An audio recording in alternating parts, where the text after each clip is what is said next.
کہ ایک بادشاہ نے ایک باندی خریدی جو کہ انتہائی حسن و جمال کی مالکہ تھی، حسین و جمیل۔ بادشاہ نے اس کو خریدا، وہ بیمار پڑ گئی۔ اب بادشاہ اس کے لیے بڑا پریشان، علاج معالجہ کرایا لیکن کوئی فرق نہیں آیا۔ تو بادشاہ کو خواب میں کسی نے کہا کہ یہاں ایک بزرگ آنے والا ہے، فلاں راستے سے آئے گا، اس کے پاس تیری باندی کا علاج ہے۔ تو بادشاہ اسی راستے پہ بیٹھ جاتا ہے۔ ایک درویش صفت آدمی آیا، بزرگ قسم کا آدمی آیا، بادشاہ اس کے ساتھ ملا، اس کی خاطر تواضع کی، اس کو گھر لے آیا، سارا مسئلہ بیان کیا۔ اس نے کہا میں چیک کرتا ہوں کہ اس کو کون سی بیماری لگی ہے۔ جب اس نے تحقیق کی، پتہ چلا کہ یہ عشق مجازی میں مبتلا ہے، کسی کی محبت میں مبتلا ہے۔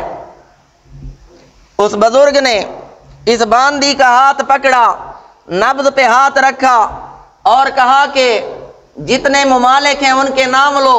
جب بخارا کا نام لیا تو کہا بس کر، اب اس میں جتنے شہر ہیں ان کے نام لو۔ ایک ایک شہر کا نام لیا گیا۔ جب اسی شہر کا نام آیا کہا بس کر، اب اس شہر کے جتنے قصبے ہیں ان کے نام لے۔ پھر جب قصبوں کے نام لیے گئے، اس قصبے کا ذکر آیا، کہا بس ٹھہر جا، اب یہاں جتنے محلے ہیں ان کے نام لے۔ جب اس محلے کا تذکرہ آیا کہا ٹھہر جا، اب یہاں جتنے گھر ہیں ان کے نام لے۔ جب ان گھروں کا ذکر آیا، ان گھروں میں سے اس گھر کا تذکرہ آیا، کہا ٹھہر جا، اب اس گھر کے جتنے افراد ہیں ان کے نام لے۔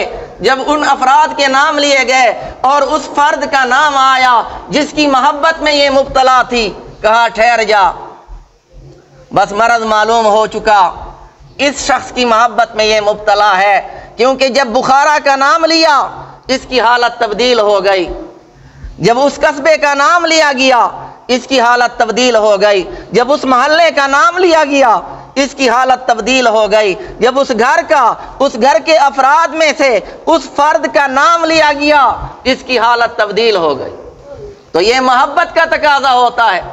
آج اللہ کا قرآن سنایا جائے اور ہماری حالت تبدیل نہ ہو، اللہ کا قرآن سنایا جائے اور ہماری حالت میں فرق نہ آئے، ہم اللہ تعالیٰ کے نام پہ کچھ دینے کے لیے تیار نہ ہوں، تو پھر ہمارا ایمان اس باندی سے بھی زیادہ کمزور ہے۔ لہٰذا ان باتوں میں نہ آئیں، جتنا ہو سکے ائمہ کرام کے ساتھ تعاون فرمائیں کہ انہوں نے آپ کے لیے وقت نکالا ہے، آپ کو اللہ کا کلام سنایا ہے، تو جتنا ہو سکے ان کے ساتھ تعاون فرمائیں۔ تعاون کریں گے نا انشاءاللہ۔ وما علینا الا